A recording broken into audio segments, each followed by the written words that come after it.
there's sort of a range of what we would consider misbehavior. Every child does it to some degree, and that's what we have to think about. Where is the line in terms of when does it affect the child's functioning? So we generally think of 4 categories of causes of child misbehavior. Short-term environmental issues like the loss of a parent's job, what the child brings to the table genetically, and so we often think about child temperament.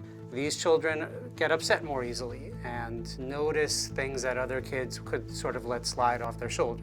With Riley, it became a front and center issue when we just saw that he would have a lot of meltdowns. When he would be on play dates and he'd bonk his head and it would lead to a crying spell that would last a half an hour. We'd have to whisk him out of there because it like threw him off his day. There's also what parents bring to the equation, their own genetic contribution, their own temperament, and so some parents are more easily frustrated as well, or quicker to anger, or less tolerant of changes in their environment.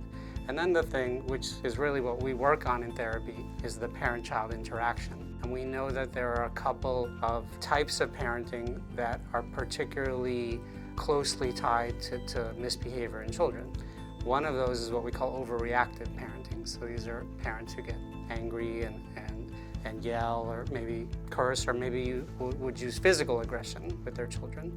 And sort of the flip side of that is what we call lax parenting. So these are parents who don't really have a lot of rules, or who have rules but don't follow through on them because it's difficult.